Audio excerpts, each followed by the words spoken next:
Yeah. Hey, what's up? You guys are live on the mic with D. You are in the dojo with Diane Carroll, reporting to you live from Nashville, Tennessee to Chicago and the rest of the world. Right now, I have with me a punk band that's been around for a couple decades now. Can't tell by looking at them, but no, I think that's really cool. You guys, welcome bass player Greg Minch. Mensch. I wish I could call you Mensch. That's a good Yiddish term. How do we say your last name, Greg? I say Midic. Middick. You Yeah. say Midic? I've been calling you My Tech for over 20 Yeah. years. Okay. Because 20 years ago, I said it the way I was growing up, or the way I said it growing up. And then I realized as an adult, I'm like, shit, no one can say that. No one would guess that. So I phonetically went with Midic. And Oh. since this is the recording is going to be a Midchick. printed interview anyway, Midic is how I say it. So I have Got to it. relearn how to pronounce your last name after 25 years? You and a lot of other people, but honestly, it's That's not not that hard. big a It's deal. okay. We're just curious what other secrets you're holding back from the band, Greg. It's right. Yeah. I'm teasing you, brother. Okay. And everybody else, welcome Brian Jones, drummer, to the show. Woo, punk drummer. Mhm. And of course, Scott Eastman, the lead singer and also lead guitar. Right now we have, and we'll hear a statement later from Don, I'm sorry, Don, the lead guitar player who is just technologically not here with us right now. We're waiting on that statement. So, guys, let's get into it. Scott, Greg, Brian, you're releasing a new album. What's up with that? You just did it at a venue in Chicago? Yeah, we just had our album release this weekend. It was amazing. It was actually sold out. We played with our old friends from back in the Fireside Bowl days here in Chicago called Leonard's Innards. We are stoked about the record. It's called Now in the Future. We got to record it with Dan Precision from Rise Against, 88 Mm. Fingers Louie fame. It sounds great because of Dan Precision, and we also really like the songs. So we played a bunch of new songs. We're going on tour next month. And as I was suggesting pre-start of the recording, yeah, we're going to go to Europe next summer where we can't wait. Excellent. So we'll I, have more information on that to come later. okay, I'm not going to ask specifics, but how long will you be in Europe for? Yeah, we don't know. That's the exciting part. Oh, We shall see. we We shall see. we used to spend months and months and months on tour in Europe. We called it the endless tour. We would tour US, Canada, then go to Europe, then come back, then go back to Europe. How do you guys keep your camaraderie, or does it build your camaraderie after going on tour for months on end, traveling the world, exhausting yourself? How do you, well, for instance, I've got a question. When you're on tour, how do you nourish yourself, Brian? Nourish myself. Are you a when in Rome eater, or like do you have food sensitivities? Yeah, no, I'm open to travel and exploring new things and meeting new people and drinking new alcohols. Is that So your Hell Hinge yeah. profile, Brian? I think it is. So that's my Tinder profile. Okay, here's the question for Brian. Brian, if Greg, the bass player, were to have any special weird request on tour, what would Greg request? Fruit. He eats fruit. Okay, cool. I Now, think you Greg, would request like a special like yoga session or training session because Yeah. that Greg is a fitness guru. nice, Greg. I'm a Well, yogi. yeah, that's good. Well, Scott's a runner as well. We're in a running club together, and so it's funny because this is so close. But I'd be like, since I don't drink anymore, I'd be like, well, just make sure we don't leave early in the morning because I want to run in whatever city we're in because I find that interesting. So Hey, that would be my request. that is pretty cool. So if you want to catch your favorite rock star at 6 a.m. in the morning, just check out the city they're on tour, and you're gonna find Greg in his short shorts just running around. Right. Um, A spandex running outfit. yeah. Hey, so what compels you guys to do punk, Scott? You know, to be serious, I think punk is about social criticism, speaking for yourself, politics, thinking outside the box, so to speak, to use a cliche. But I mean, Brian can speak. I think we can all speak to it in different ways. I mean, as soon as I saw it visually a long time ago when I was growing up, I saw there was this kind of counterculture, freaks, weirdos, people doing their own thing. I mean, I was drawn to it instantly. And the music, the aggression, the kind of the freedom you get when you kind of speak your mind. Brian, what I mean, Brian and Greg can add to this. Yeah, Yeah, Brian, what's up? yeah. I mean, I've been playing in bands since I was in junior high, and just the punk rock ethos, the DIY methodology, just do it yourself. It's always appealed to me. It's just something about the music and the culture and really just gave me purpose. I mean, literally, if it wasn't for playing music, I don't know where I would be today. Well, follow-up question, Brian. I usually say this to the end, but do you think you'll ever retire, Brian, from music? Well, we got to get our children to replace us. So True. that's the plan. As soon as I can get one of my kids, behind the kit, then I can retire. That's So what's up. A good friend of mine, Jeremy Ivy, his wife, Margot Price, their kids are like little prodigies. And I interviewed him and he said, yeah, our kids will probably be in the business one way or another. I yeah. guess his son's a multi-instrumentalist. That's cool. So going to Greg, same question. What compelled you to get into punk and be a bass player at that? Not that you guys, N- bass is dope. Not that there's anything wrong with that. Not that if I could listen to a whole album of a low crescendo bass line, I would just buy that album, Greg. I So I I'm send not him encouraging. memes. I send him like memes all the time, and he refuses to watch them. Yeah, All because right, you got to yeah. check on that social media. Greg, answer the question.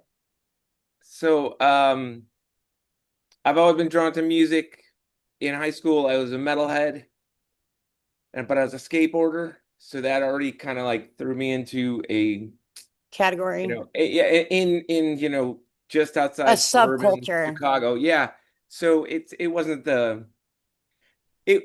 frowned upon, but it wasn't, there was a small group of us. So but the metal thing was the transition I was going to say. It's like, you know, I wasn't into guitar solos. I wasn't into that side of the music stuff. And I was just like, and so when I finally heard it was actually, I think it might have been I got a ride to school from a friend and I heard Naked Raygun in his car. And I was like, oh, this is wow, this is great. And then I started getting Yeah. into it more. And punk was the energy, the hook, the melodies, but the fun and like it got rid of all the stuff from the metal that I was not so into. And then playing music, I just necessity. Some You friends just were like, caught hey, you that want to start a bass line, band? man.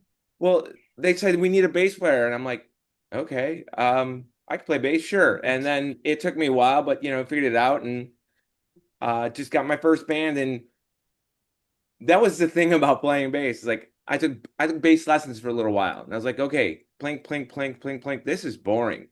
Plink, plink, plink. But then the first time you jam with people, especially a drummer and a guitar player, you're like, whoa, now it all makes sense. And Yeah. that was, from there it just took off. So I think I started my first or joined my first band with my friends in like 96.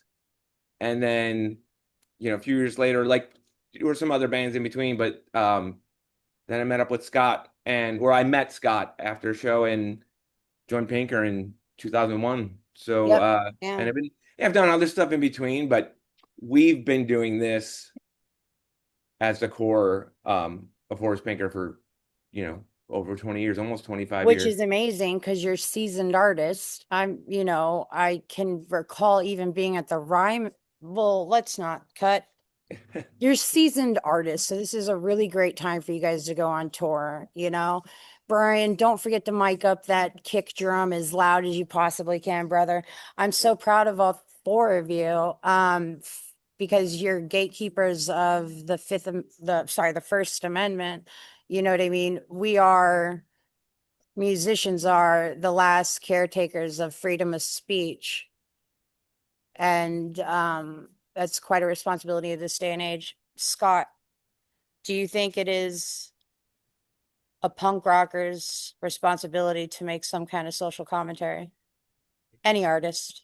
I'm just going to answer that by saying I remember some bands, some of our favorite bands back like 20 plus years saying keep politics out of music. Like that was I think they even had a song kind of with that title. And I get that they wanted to have fun. They want to like kind of emphasize their vibe but then those same musicians in the last couple decades got a little bit more political and you know yeah, absolutely. I think you got to be clear about your politics in a kind of relatable way. Like we're not gonna s- anyway. Yeah, I think it's No, important to exercise your free speech because shit's happening today. That's fucking crazy. So it might go that'll be my extinct. official statement.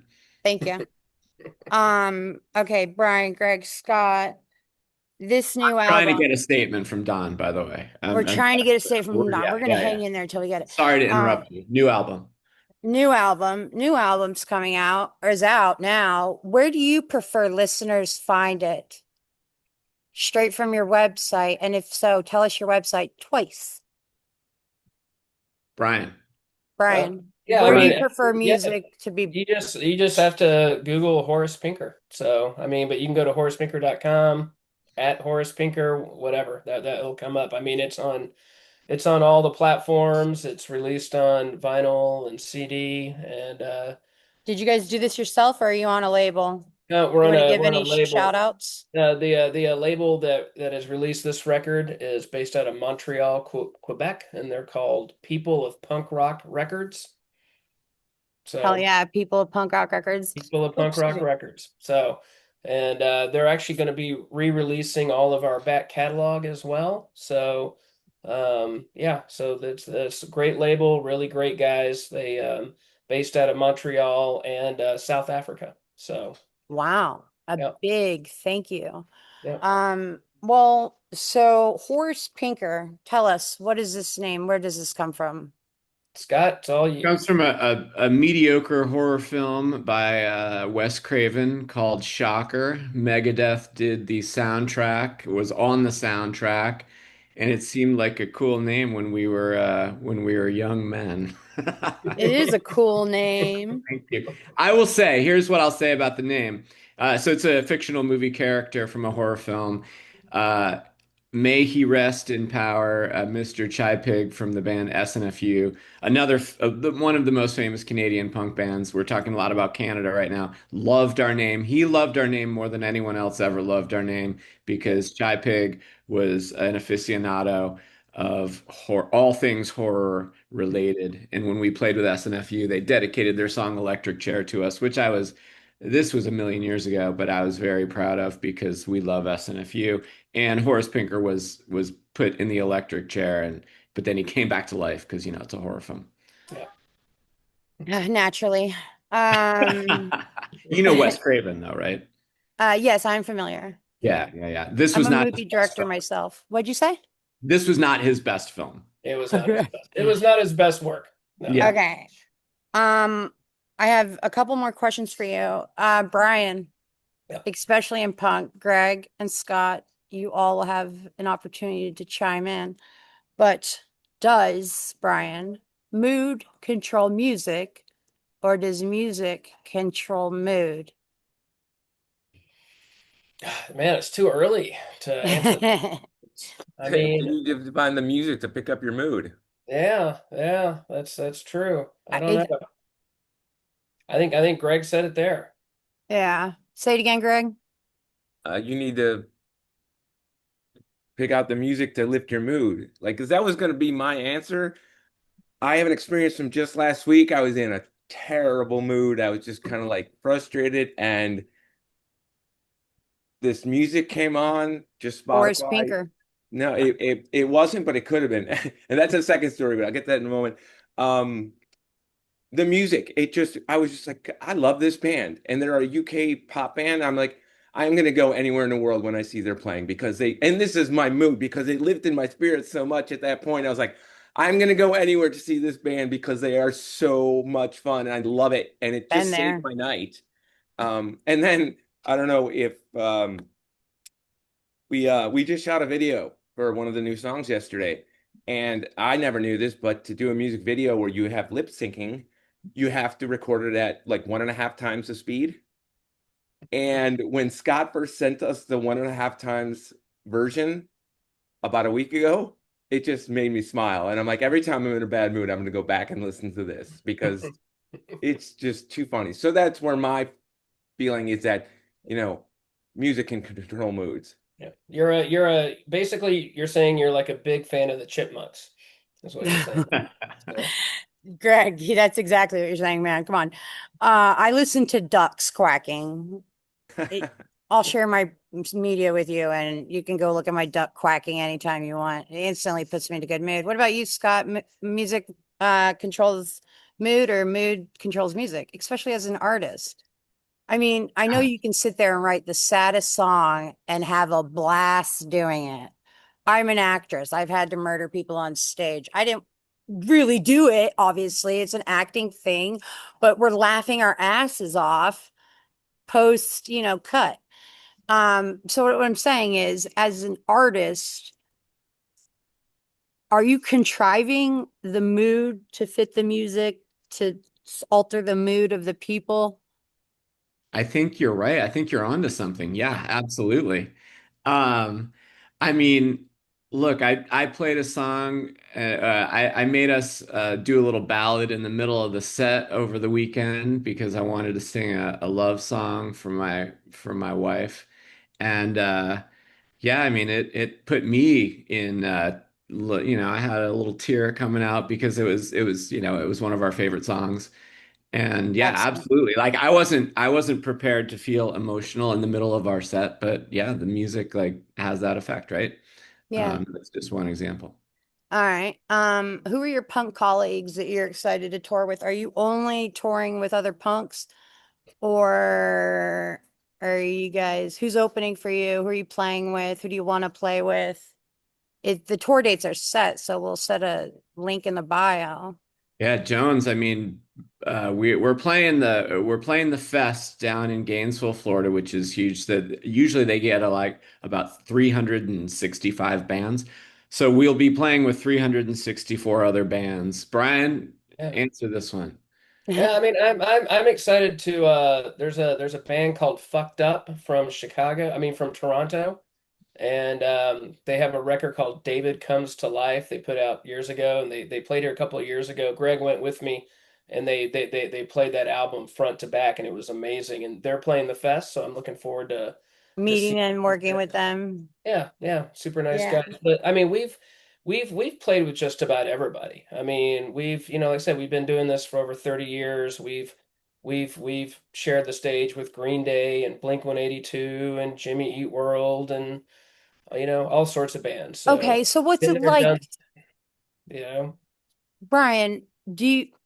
Greg, Scott, do you guys get stage fright? What in the world? You have 500,000, 300,000 people at the main stage watching you. What is going through your mind? Are they all naked? Like, where's Well, your fourth wall? whenever we play festivals, it is kind of weird because when you're playing in front of like, I don't know, 5, 10,000 people in these festivals, especially over in Europe, I'm the drummer, so I'm in the back and I don't see anything because the lights are coming down. I mean, literally to me, I only see the guys in front of me. So I don't know, Are Scott. they naked?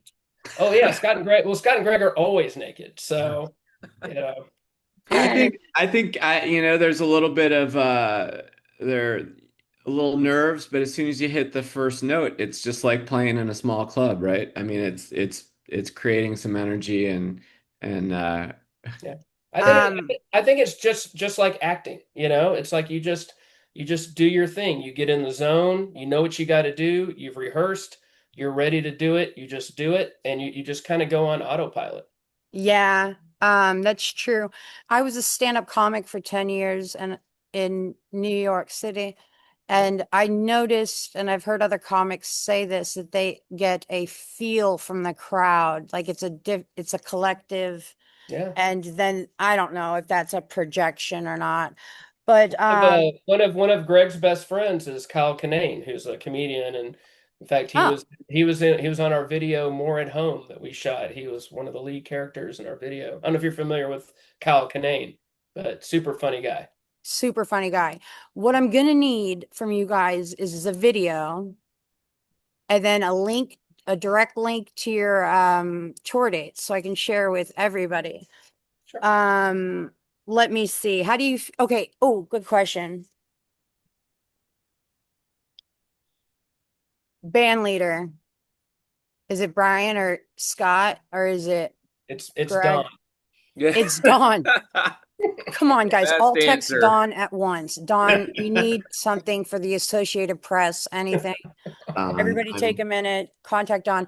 Okay, so but in the creative process of the imitative and the interpretive, how do you find your singular voice for the band in a world, in a perfect storm of punk rock?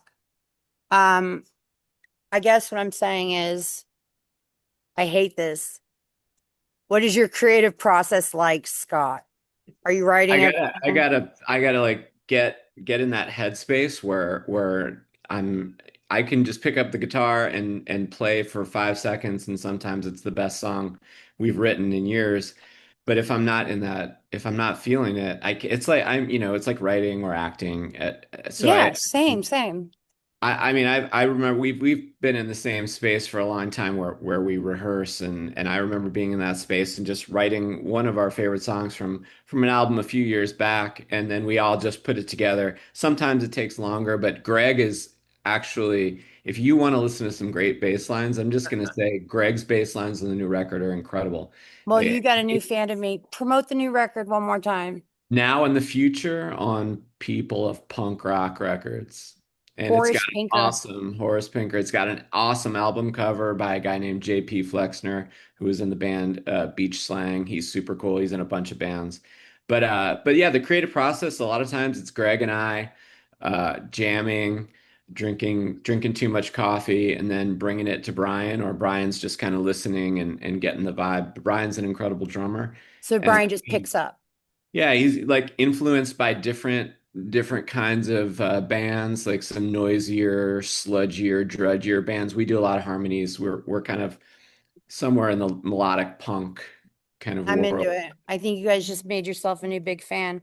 Right on. Um, And vice versa. We're gonna watch your scenes of you murdering people. We can't wait. it's gonna be great. Cool. Oh yeah, do you guys have Detroit on the bill for this year, the tour? Not right now, no. Okay, not that's a good Well, answer. yeah. Also get back with me on that. Yeah, Sidebar. we need to. Yeah. Absolutely, because Detroit is almost like a mecca. What is their mecca in Medina, Detroit, and Nashville? Nice. Oh my God. Yeah, there you go. There you go. Absolutely. We had an epic Um, show in Detroit years ago with a band called Jawbreaker. That was really fun. where venue, do you remember? Yeah, it was at a college. Brian, what was the college called? Wayne State? Uh, Yes. Oh, It was cool. like behind 20-foot fences and you had to get in through security because it wasn't the like best bulletproof neighborhood. glass at the subway on the corner. Yeah, yeah, Oh man, awesome. Detroit's not that bad. I love it there. Where are you looking forward to going the most besides Europe? And do you Europe. bring your families with you? We Never have. mind. Next question. Next question. I want to bring my daughter to see us play at a festival. She hasn't seen us play at a festival yet, and but she sang on the new record. So maybe I can actually get her up on stage. That's cool. Did we get anything from Dawn? Because I'm wrapping this up. Let's erase Don. Don didn't even play on the new record. Don does not even exist. Oh We Don just man, we just made him up, actually. you Don was did. in the band for about 5, 6 years back in the day when Greg joined, and he just rejoined, and he's amazing. He's fantastic. He moved to New York for a bunch of years and played in a band called Mixed Jaguar. We'll give them a shout out. Mm, Starting out as a Rolling Stones cover band. Um, But Don is awesome. He is in the band. He's been in a lot of great bands, and yeah, we're Well, stoked speaking to of have that, him we back. got to get on Rolling Stone's radar here. Real Yeah, easy. As soon as I post this, Stone's going to be all over it. It's yeah. happening. Don is into Americana. Let's be honest. Don is our Americana guy.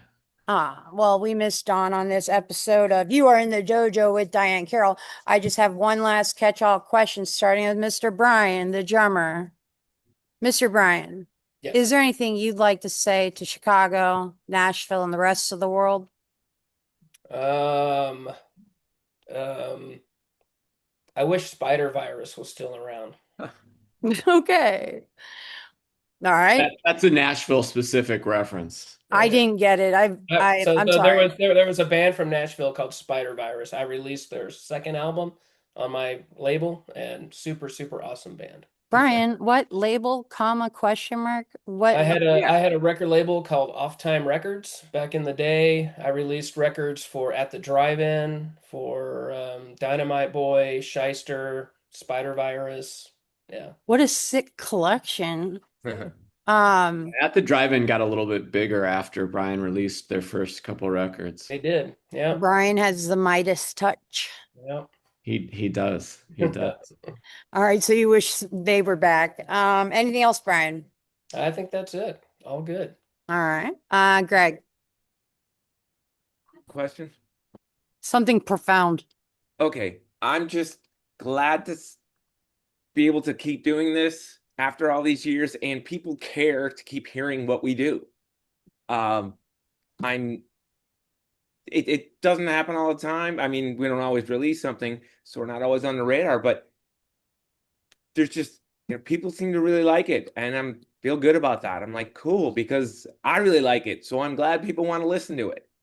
Exactly. My rabbi, Rick Rubin, he would say something to that effect too. Make it for yourself and that make sure you like it before you try to make it for the audience or somebody else. Even in acting or life, in your own personality. You know what I mean? Like, do you and then let the rest of the world deal with it. Well, thanks, Greg. All right. Thank Closing you. comments by Mr. Scott. I would like to hear, and we'll go over where to find you guys in the future again one more time before we sign off. But Scott, anything you want to say to the world, Chicago, Nashville? This better be Me. good. Yeah, Yeah. I want to say we are so happy to have met you. This is awesome. We Thank appreciate you. this. You seem awesome. I think we should all have a cup of tea someday. Um, Absolutely. I we hope are to have you on the playing, show again. we're playing at the Burlington, a little punk rock club on October 4th here in Chicago as a little mini tour kickoff as of this morning. So I'm excited about that. We want people in Chicago to come out Saturday night, October 4th to the Burlington. And yeah, what we want to say is like we're back and we are really excited to have people hear our new album. I'm so excited for Horace Pinker coming up and their tour. You have been in the dojo. Hiya. With Brian, Greg, and Scott. Dawn, we missed you. It has been fun. I'm broadcasting to you live from Nashville, Tennessee to Chicago and the rest of the world. It has been such a pleasure speaking with you, and I am at your beck and call for this tour, for more interviews as we swim through this year. How's that sound, guys? Sounds good. Thank you Will very you Oh, much. join yeah. the dojo again sometime? Yep. We would love to. Excellent. All right. Later, gentlemen. Take care. Thank you. Thank Bye. you. I appreciate you.